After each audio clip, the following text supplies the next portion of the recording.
Dans le village lointain d'Asala vivait une femme nommée Achabi. Elle était une belle vendeuse de nourriture, et sa cuisine était la meilleure de tout le village. Tout le monde l'appelait Achabi la cuisinière, parce que sa nourriture était si savoureuse que les gens venaient de partout pour la goûter. Chaque jour, Achabi installait son stand et cuisinait. Tout le monde aimait manger ses plats. Elle était très gentille, et les habitants du village l'appréciaient énormément. Achabi avait une petite fille qui s'appelait Kimi.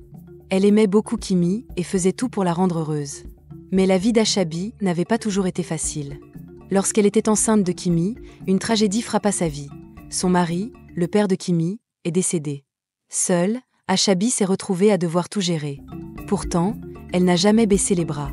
Chaque jour, elle travaillait dur, cuisinait et vendait ses plats pour subvenir aux besoins de sa fille.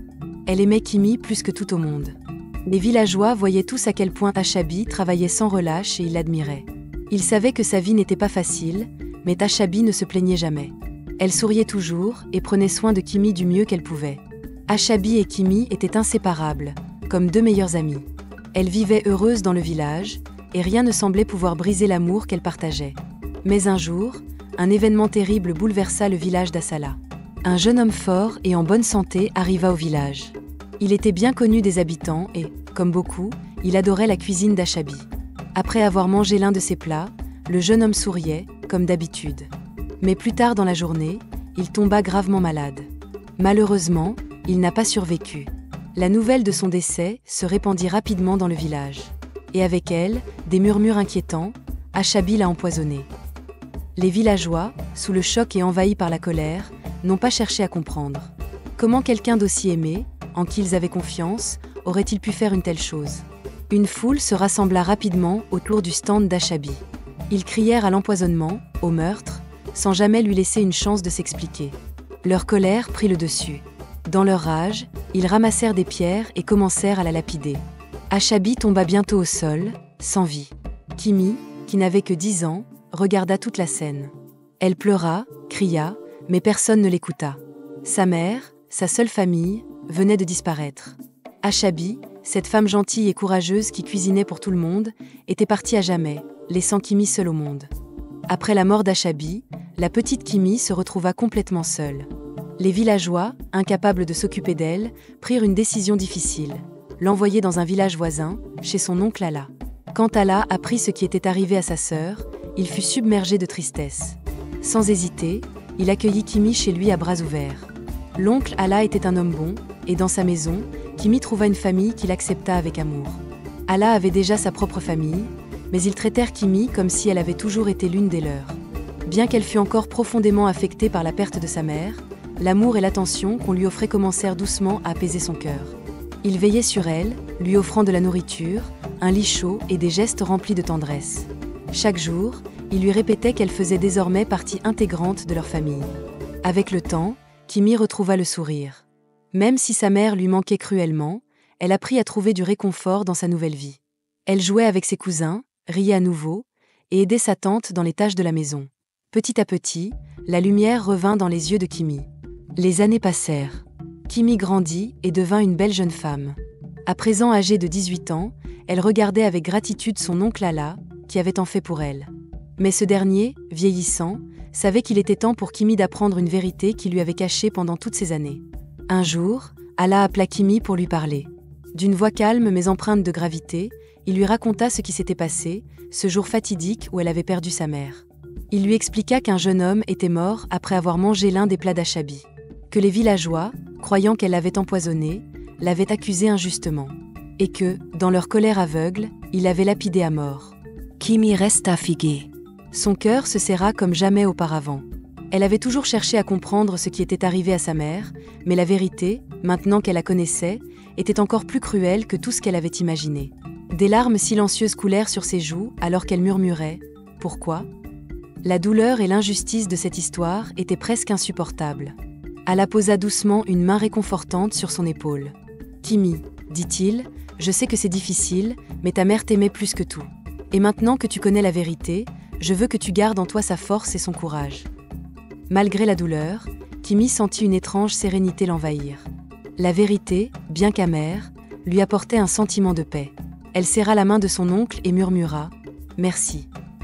Elle pleura longuement, Mais cette fois, ses larmes portaient aussi un mélange de soulagement. Sa mère lui manquait, plus que jamais, mais elle savait désormais tout ce qu'Ashabi avait enduré. Et à travers cette vérité, Kimi trouvait la force de lui rendre hommage.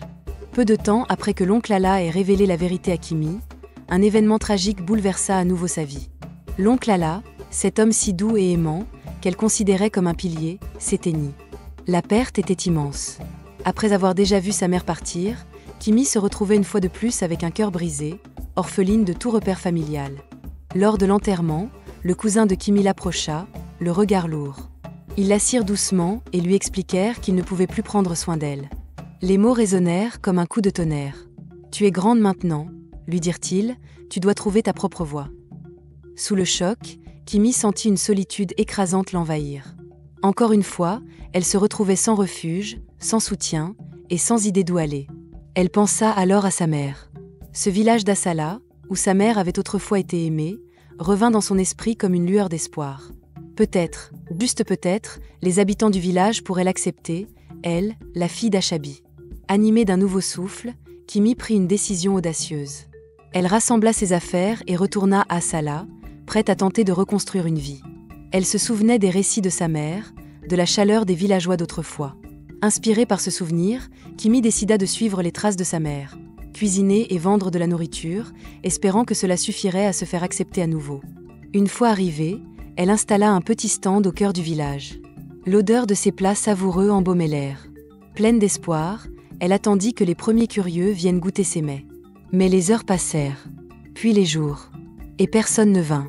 Les villageois gardaient leur distance, chuchotant entre eux. Les souvenirs du passé ne s'étaient pas effacés.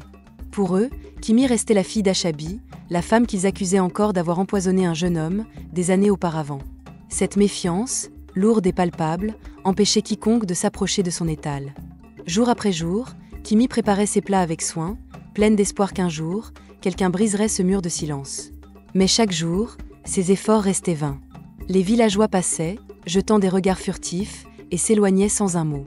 Cette solitude pesait lourdement sur elle. Kimi sentait la douleur du rejet, mais elle refusait d'abandonner.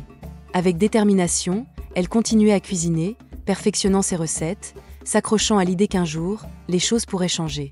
Malgré les jours où l'espoir vacillait, Kimi gardait en elle une étincelle. Une foi inflexible en des lendemains meilleurs. Chaque plat qu'elle préparait portait en lui cet espoir. Celui qu'un jour, quelqu'un s'arrêterait, goûterait, et la verrait enfin pour ce qu'elle était vraiment, Kimi, et non seulement la fille d'Ashabi. Kimi rentrait chez elle, les larmes aux yeux, le cœur lourd de tristesse. Ses pieds traînaient sur le chemin poussiéreux. Elle avait essayé si fort, mais les villageois refusaient toujours d'acheter sa nourriture. Les murmures sur sa mère la suivaient partout, et la solitude pesait sur elle comme un fardeau insupportable. Alors qu'elle marchait sur une route isolée, quelque chose d'étrange se produisit. Une vieille femme sortit de l'ombre. Son dos voûté la faisait paraître petite, mais ses yeux, eux, étaient vifs et brillants. Kimi n'avait jamais vu cette femme auparavant, mais quelque chose en elle était troublant. Ce n'était pas une vieille femme ordinaire. C'était une sorcière. Et la vieille sorcière sourit à Kimi, un sourire qui lui donna des frissons dans le dos. « Pourquoi pleures-tu, mon enfant ?» demanda-t-elle d'une voix douce, mais teintée d'une étrange noirceur. Kimi essuya ses larmes, hésitante.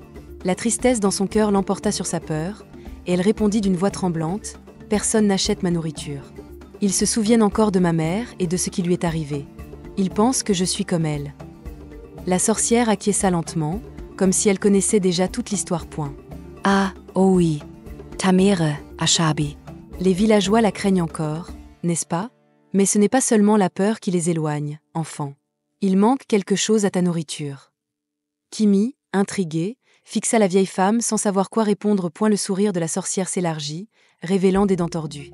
Elle se pencha légèrement, ses yeux brillant d'une étrange lumière dans l'obscurité.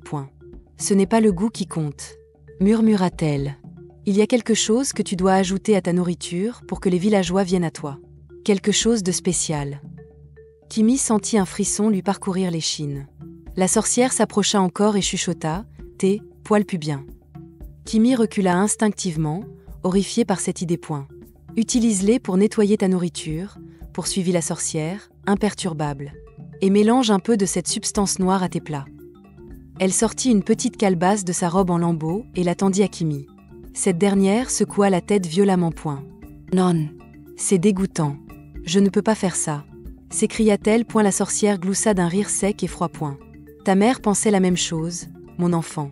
Regarde où ça l'a menée. Ta mère Achabi, les villageois croient qu'elle a empoisonné ce jeune homme. Mais la vérité n'est pas celle qu'ils pensent. Kimi, confuse, fixa la sorcière. Que veux-tu dire?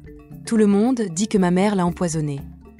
Le sourire de la sorcière s'estompa, remplacé par une expression plus sombre. Ta mère n'a empoisonné personne, dit-elle d'une voix grave. C'est nous, les sorcières, qui avons causé sa mort. Ta mère a refusé de se joindre à nous. Nous l'avons avertie, mais elle pensait qu'elle pouvait vivre sans notre pouvoir. Alors, nous lui avons donné une leçon. Le cœur de Kimi battait à tout rompre. Vous l'avez tuée? Mais pourquoi? La sorcière posa sur elle un regard glacial. Pour qu'elle comprenne. Elle croyait pouvoir cuisiner et vivre en paix sans nos dons. Mais quand elle a refusé de faire ce que nous disions, nous avons dû lui montrer le prix de la désobéissance. Nous avons tué cet homme et fait croire aux villageois que c'était elle. Kimi sentit une vague de colère et de tristesse l'envahir. Vous avez tué ma mère, murmura-t-elle, les larmes aux yeux. Et la sorcière rit doucement, un rire cruel qui résonna dans la nuit. Oui, et maintenant, c'est à toi de choisir. Vas-tu suivre les traces de ta mère et nous refuser, ou vas-tu faire ce qui est nécessaire pour survivre? Le cœur de Kimi s'étreignit. Était-ce sa seule chance de briser la malédiction de sa mère? La sorcière mit la calebasse dans les mains tremblantes de Kimi. Si tu refuses, tu subiras le même sort que ta mère. Ne sois pas aussi bête qu'elle. Puis, sans un mot de plus, elle disparut dans l'obscurité, laissant Kimi seule avec ses peurs. La petite calebasse pesait lourd dans ses mains. L'esprit de Kimi était tourmenté. Que devait-elle faire? Son destin était suspendu à cette décision. Cette nuit-là, Kimi ne pouvait pas dormir. Les mots de la sorcière résonnaient dans son esprit. Sa mère avait refusé les sorcières et cela lui avait coûté la vie. Kimi ne voulait pas suivre le même chemin, mais l'idée de faire quelque chose de si terrible lui donnait envie de vomir. Elle faisait les 100 pas dans sa petite chambre, le regard fixé sur la calebasse que la sorcière lui avait donnée. Kimi pensait à sa mère. Achabi avait été courageuse en tenant tête aux sorcières, mais qu'est-ce que cela lui avait apporté? Une mort tragique, accusée d'un crime qu'elle n'avait pas commis. Et maintenant, Kimi se trouvait à la même croisée des chemins. Elle se sentait prise au piège, sans aucun choix possible. Finalement, alors que les premières lueurs de l'aube commençaient à pénétrer par sa fenêtre, Kimi prit sa décision. Elle ne pouvait plus vivre comme ça, sans personne pour lui acheter de la nourriture, avec les murmures des villageois qui la hantaient à chaque pas. Si suivre les conseils de la sorcière était le seul moyen de survivre, alors elle le ferait point le lendemain matin. Kimi se rendit à son étal comme d'habitude et prépara la nourriture. Mais cette fois-ci, elle fit quelque chose qu'elle n'aurait jamais pensé faire. Elle prit ses poils pubiens, comme l'avait dit la sorcière, et s'en servit pour nettoyer la nourriture. Son cœur battait la chamade tandis qu'elle remuait la nourriture, espérant que personne ne découvrirait jamais ce qu'elle avait fait. Elle était remplie de honte, mais elle repoussa ses sentiments, déterminée à voir ce qui se passerait. Lorsque Kimi ouvrit son étal ce jour-là, elle était nerveuse. Quelqu'un viendrait-il? Personne ne viendrait-il? La nourriture aurait-elle un goût différent? Les villageois se rendraient-ils compte de ce qu'elle avait fait? Mais à sa grande surprise, quelque chose d'étonnant se produisit. Un à un, les gens commencèrent à s'approcher de son magasin. Au début, il n'y avait que quelques villageois curieux, puis ils furent de plus en plus nombreux à venir. Les villageois qui l'évitaient auparavant ne pouvaient plus se passer de sa cuisine. À la fin de la journée, Kimi avait tout vendu, ses pots étaient vides et son étal était entouré de gens qui parlaient de la qualité de sa cuisine. Les mots se sont vite répandus, et bientôt tout le monde dans le village parlait des délicieux repas de Kimi. Kimi n'en revenait pas. Pour la première fois depuis qu'elle était revenue au village d'Asala, elle sentait une lueur d'espoir. Elle avait fait quelque chose qu'elle n'avait jamais imaginé, mais qui lui avait apporté le succès. Au coucher du soleil, Kimi rangea son étal et réfléchit à son choix. Elle n'était pas fière de ce qu'elle avait fait mais, pour la première fois depuis longtemps, elle ne se sentait pas impuissante. Les gens des villes et villages voisins commencèrent à se rendre à Asala juste pour goûter à la célèbre cuisine de Kimi. Sa nourriture était devenue quelque chose de spécial. Tout le monde en parlait et les gens n'en avaient jamais assez.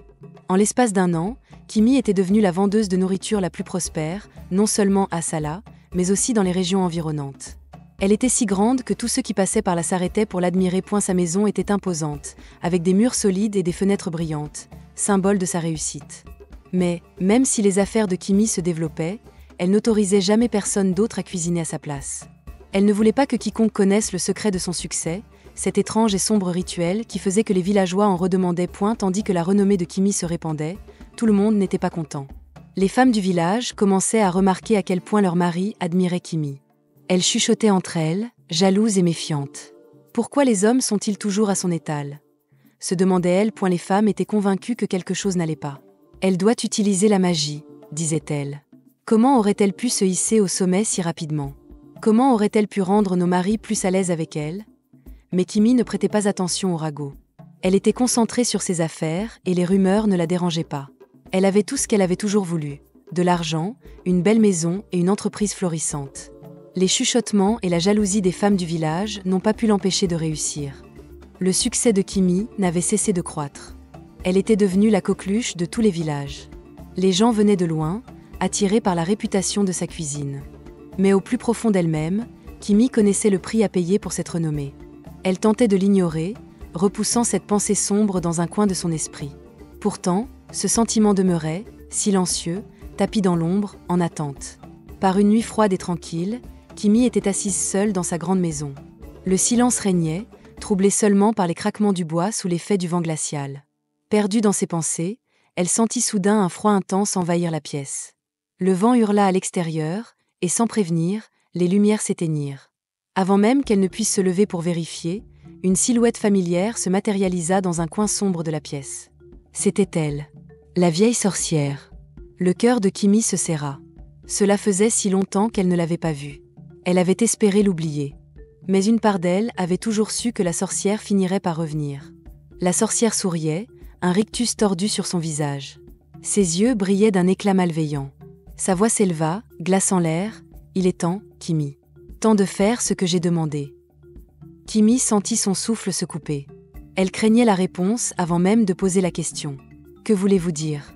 J'ai déjà tout fait, tout ce que vous avez demandé. » Le sourire de la sorcière s'élargit, sinistre. « Tu ne pensais pas que ton succès viendrait sans prix pour toujours, n'est-ce pas ?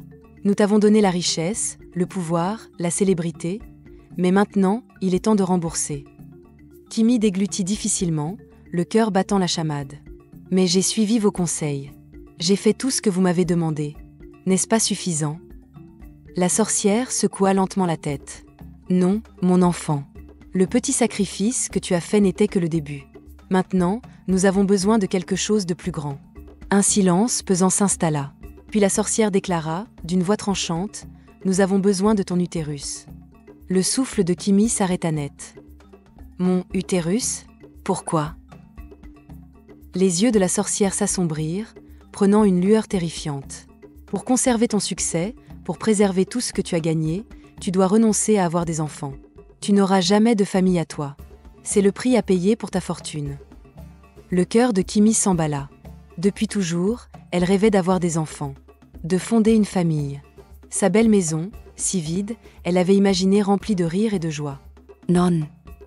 murmura-t-elle en secouant la tête. « Je ne peux pas. Je veux des enfants.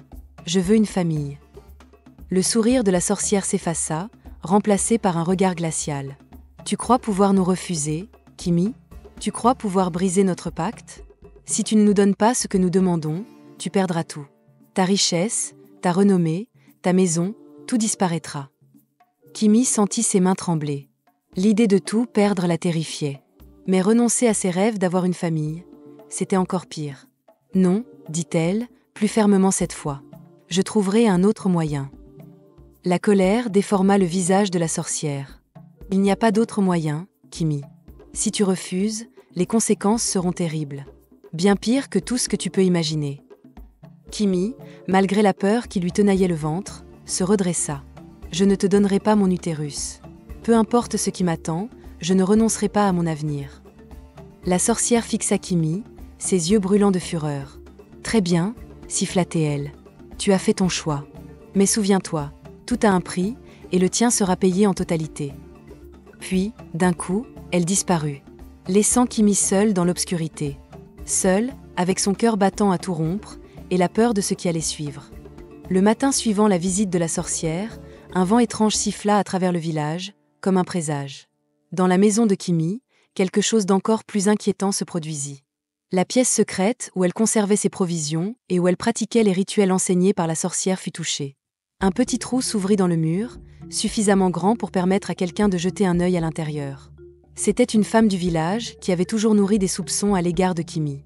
Lorsque l'occasion se présenta, elle ne put résister. Accroupie devant le trou, elle observa attentivement. Ce qu'elle vit la glaça d'effroi. À l'intérieur, Kimi semblait cuisiner comme à son habitude, mais la scène tourna rapidement à l'horreur. Sous ses yeux, Kimi préleva des poils pubiens et les mélangea à la nourriture. Puis, elle saupoudra une mystérieuse substance noire provenant d'une petite calebasse offerte par la sorcière. La femme sursauta, terrifiée. Elle recula précipitamment, son cœur tambourinant dans sa poitrine. « C'est de la sorcellerie », murmura-t-elle, horrifiée. Sans perdre un instant, elle courut avertir les villageois. La nouvelle se propagea comme une traînée de poudre.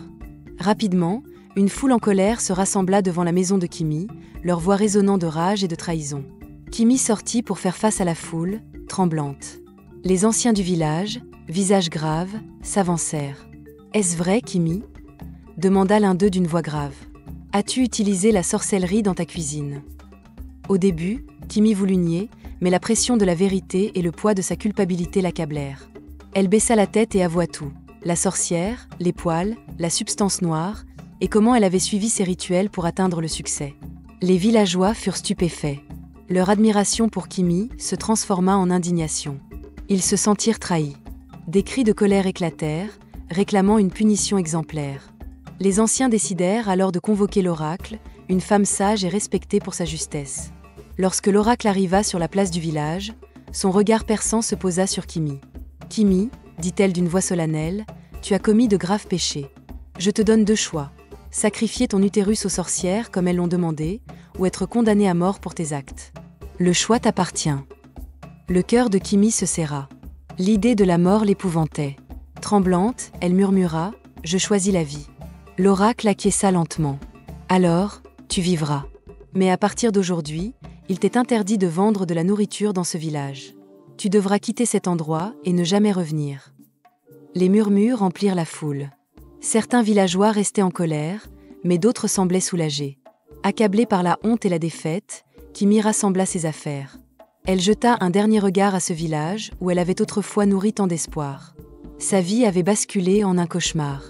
Sans se retourner, elle quitta cet endroit, emportant avec elle ses rêves brisés et un profond silence. Il y a longtemps, dans le paisible village d'Asala, l'histoire de Kimi est devenue une légende, transmise de génération en génération comme une mise en garde. Ses actes, guidés par la cupidité et un désir de vengeance, avaient entraîné sa chute. Les anciens se réunissaient autour des feux de camp pour raconter comment l'obsession du succès, lorsqu'elle dépassait les limites de la morale, pouvait briser même les âmes les plus prometteuses. Kimi, elle, ne revint jamais au village. Nul ne sut ce qu'elle devint. Mais son souvenir resta gravé dans les cœurs et les esprits des habitants, un rappel vivant des conséquences de nos choix. Si cette histoire vous a captivé, montrez votre soutien en aimant la vidéo. Partagez vos réflexions dans les commentaires. Qu'avez-vous retenu de cette fable ? Et surtout, n'oubliez pas de vous abonner à la chaîne pour découvrir encore plus de récits fascinants et envoûtants. Merci de votre écoute et à bientôt pour une nouvelle histoire.